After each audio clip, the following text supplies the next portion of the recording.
Hello students, welcome to unlock GS academy. ये है आपकी अभ्यास सीरीज जिसमें हम यूपीएससी मेंस के प्रीवियस ईयर क्वेश्चन डिस्कस करते हैं। ये क्वेश्चन ईयर 2022 में आया हुआ पॉलिटी सेक्शन से है, जिसमें आपसे पूछा गया है कि जो आदर्श आचार संहिता के उद्भव के आलोक में भारत के निर्वाचन आयोग की भूमिका का विवेचन कीजिए। तो इस क्वेश्चन का आंसर आपको 250 शब्दों में देना है, जिसमें आपको ये बताना है कि जो मॉडल कोड ऑफ कंडक्ट है उसके उद्भव के आलोक में इलेक्शन कमीशन ऑफ इंडिया की क्या भूमिका है।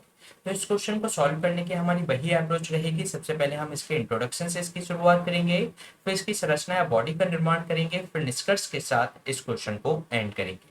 अगर हम इस क्वेश्चन के इंट्रोडक्शन के बारे में बात करें तो जो भारत का चुनाव आयोग है वह भारत में संघ और राज्य की जो चुनावी प्रक्रियाएं होती हैं उसके लिए वह जिम्मेदार है और वह एक स्वायत्त संवैधानिक निकाय के रूप में भारत में विद्यमान है। इसमें वह स्वतंत्र एवं निष्पक्ष चुनाव के संदर्भ में आदर्श आचार संहिता में एक महत्वपूर्ण भूमिका वह निभाता है।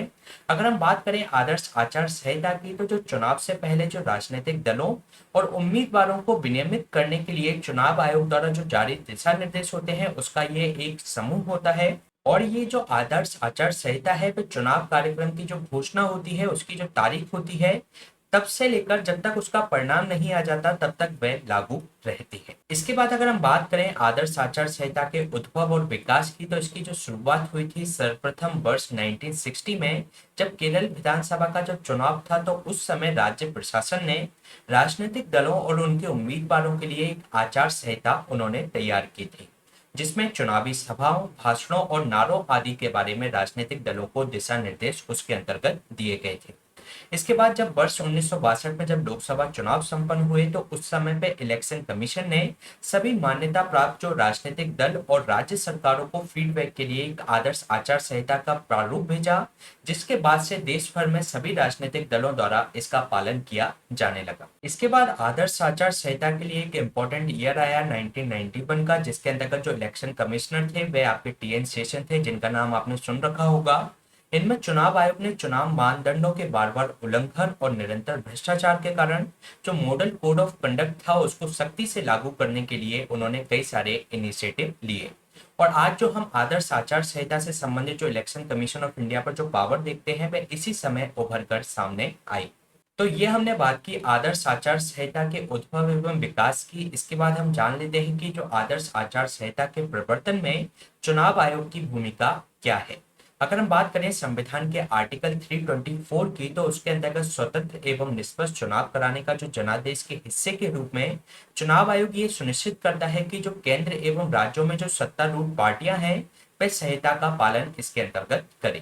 साथ ही साथ चुनावी अपराधों जैसे कि कदाचार, मतदाताओं को प्रलोभन देने, रिश्वतखोरी, धमकी या किसी अनुचित प्रभाव जैसे भ्रष्ट आचरण के मामले में चुनाव आयोग जो उल्लंघनकर्ता होते हैं उनके खिलाफ कार्रवाई करता है। इसके साथ ही चुनाव आयोग के द्वारा मॉडल कोड ऑफ कंडक्ट के कुशल प्रवर्तन के लिए कई तंत्र स्थापित किए गए हैं, जैसे कि प्रवर्तन अभिकरणों और उड़न दस्तों के संयुक्त टास्क फोर्स उनके द्वारा बनाई गई है। साथ ही साथ एक मोबाइल ऐप है सी विजिल।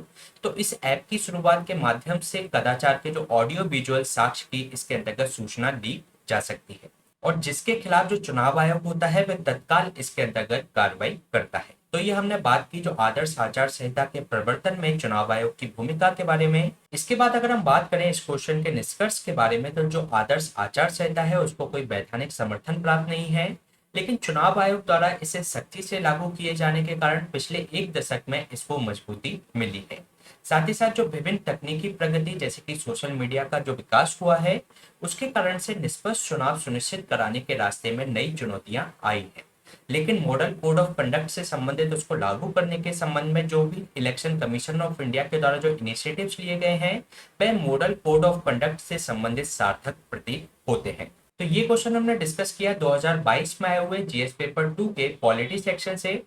इसी तरीके के क्वेश्चंस प्रैक्टिस करने के लिए आप हमारी मास सीरीज फॉलो कर सकते हैं, जिसकी प्लेलिस्ट आपको हमारे डिस्क्रिप्शन बॉक्स से मिल जाएगी। साथ ही साथ इसके हैंड रिटन नोट्स की पीडीएफ आपको हमारी टेलीग्राम चैनल से मिल जाएगी। Please stay tuned, subscribe unlock GS academy. Thank you.